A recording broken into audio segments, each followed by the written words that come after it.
Hi, Dave PROWSE here. I made this video to show you how to go about obtaining the CompTIA A+ certification by passing the 220-801 and 220-802 exams. I hope you enjoy it, so let's go.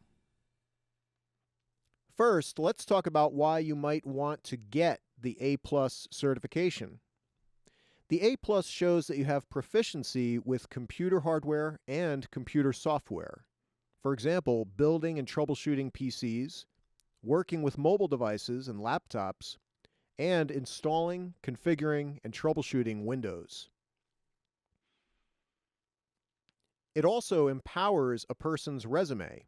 When you can show that you are A+ certified, organizations and employment agencies are going to be more likely to review your resume, thereby increasing your chances of closing in on that IT job. And of course, A+ certified technicians usually enjoy higher salaries than non-certified technicians.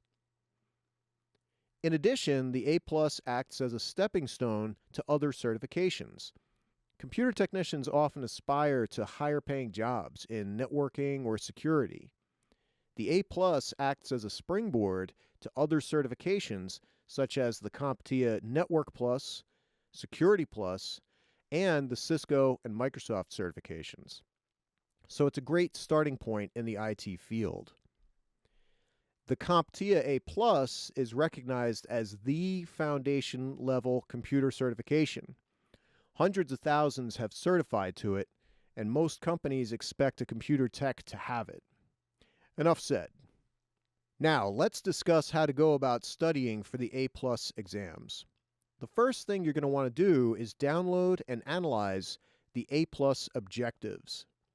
These objectives documents can be obtained from the CompTIA website at www.comptia.org. Let's show a quick demonstration of where to go to grab these and quickly take a look at the objectives documents. Okay, I'm at my browser and I'm using Google Chrome as the browser here. I'm at davidlprowse.com. That's my homepage, of course. But we want to go to CompTIA, so we'll go to that site now, and that's in my history. And from here, we want to click on the certifications link. Now, from here, you can learn about any of the certifications that CompTIA offers by hovering on Get Certified, and you'll see all the links for their various certs. But to grab the objectives, we want to go to the training and testing section. So we'll hover on that and we'll go to exam objectives. Here we need to fill out the form. So we'll type in our name and our email address and put in the country where we're from. For me, that's USA. And select the certification that we want, in this case, CompTIA A+. It also asks you here, when do you plan on taking the exam? You don't have to stick to this time frame. They're just looking for a general idea. So I'm just going to say within 4 weeks, and we'll click on Get Exam Objectives. That's going to give a bunch of links here, including the 801 and the 802 objectives. Let's take a look at these right now. If you click on the 220-801 objectives link, that'll bring up a document which you can also save from your browser in PDF format if you wish. And it explains how the test works, what it's all about, how it's reviewed, and what it's made up of. That's very important. The A+ 220-801 is broken down into 5 domains. Each domain has a certain percentage of the test. For example, PC hardware takes up 40% of the test. So you better believe you got to know your CPUs, your motherboards, your RAM, how to install them, how to configure them, all that good stuff. But the test also goes into networking. That's 27% of the test. Also laptops, which is 11%. Printers, which is 11%. And operational procedures, another 11%. That totals 100%, and those are the main domains that you want to focus on for this exam. They break these domains down into individual objectives. If we scroll further down on the document, we'll see each domain, 1.0 PC hardware, And each of those domains is broken down into particular objectives. Configure and apply BIOS settings, differentiate between motherboard components, and it goes on, compare and contrast RAM types, install expansion cards, and so on and so on. You want to check off each of these objectives as you learn them. When you're ready to take the test, go through the whole thing again and recheck mark each one, making sure that you understand everything there is to know about each of these objectives. Make sure you know DDR and DDR2 and DDR3 and the differences between those. Make sure you understand how to install a sound card or a video card or a network card. You want to be able to physically do this so that you can go into the test knowing full well how to work with PC hardware.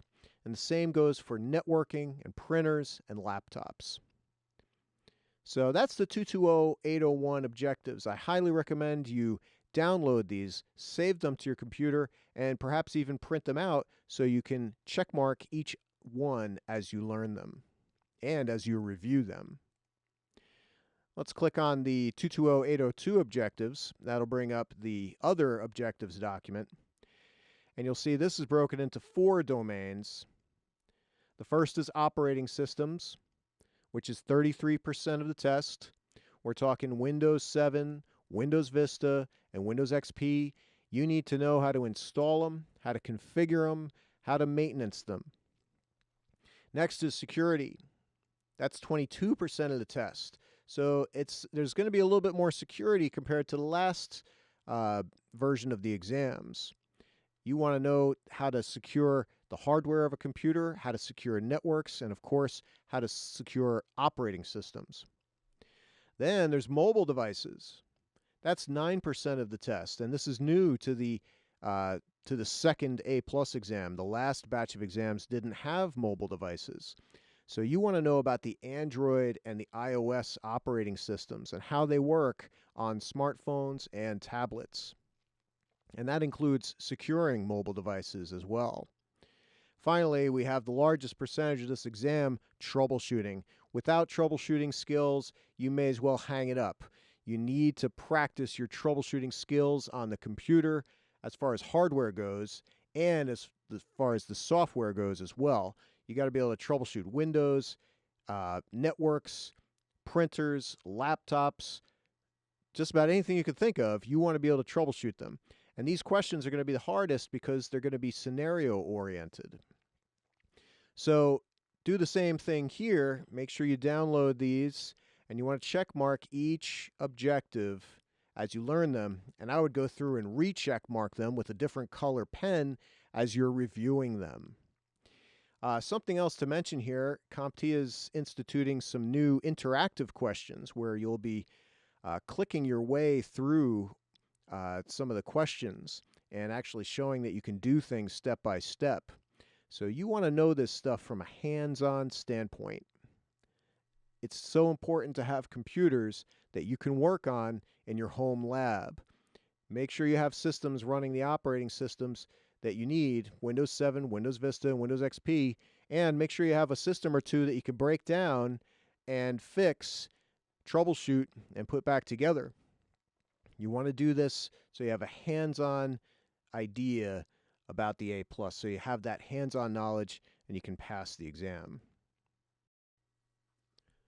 The second thing you'll want to do is decide on a study format. Self-study guides are the most common format, and it's why I wrote the A+ Exam Cram Study Guide and the supplemental A+ Exam Cram Practice Questions book. If you have been working on PCs, these are the books to use. However, if you are new to computers, I recommend a more in-depth study guide such as the A+ Cert Guide. You might also be interested in instructor-led training, or ILT.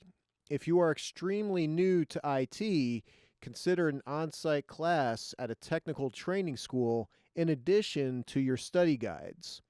Make sure the school employs a good instructor and has plenty of hardware and software for you to perform hands-on exercises.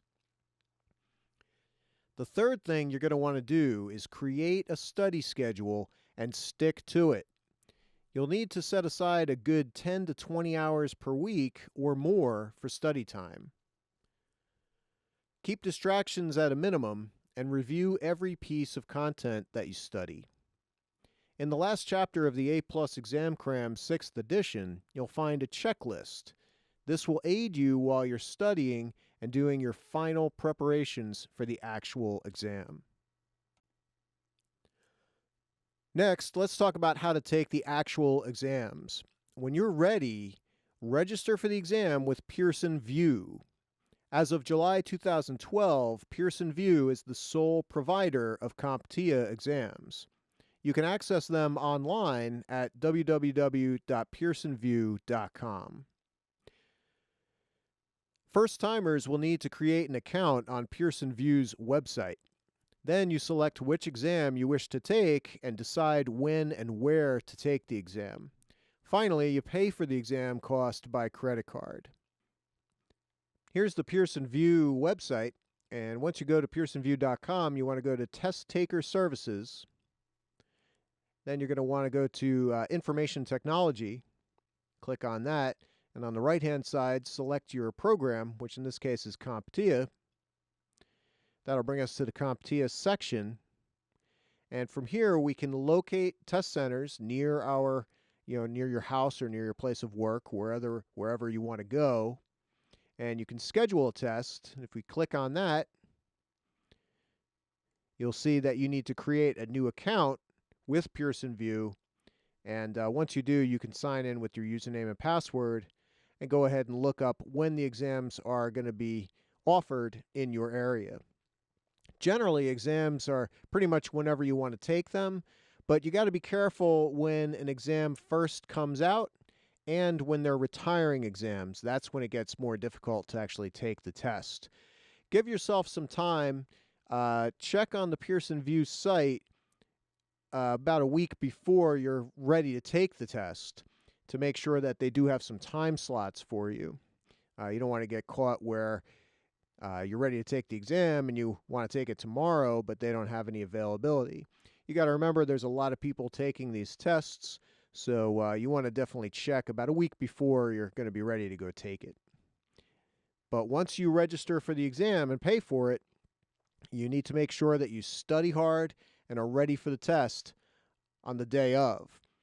If you need to cancel for some reason, make sure you do it 24 hours before your test time. Allow me to mention a couple of helpful tips when taking an exam. First, show up early.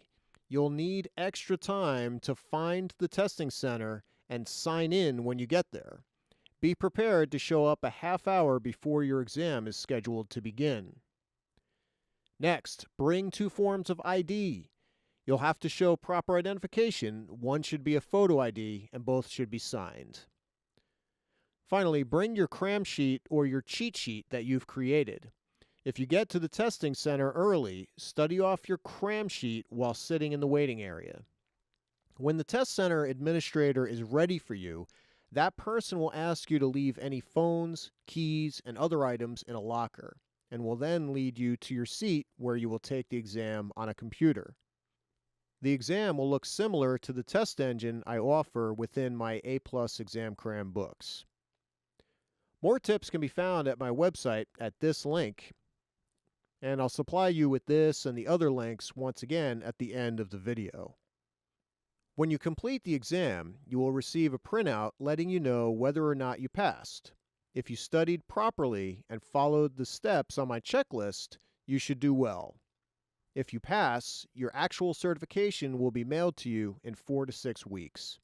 Until then, your printed score report will act as proof that you passed the exam. That wraps up this video. If you have any questions, feel free to contact me at my website, www.davidlprowse.com, and good luck on your exams.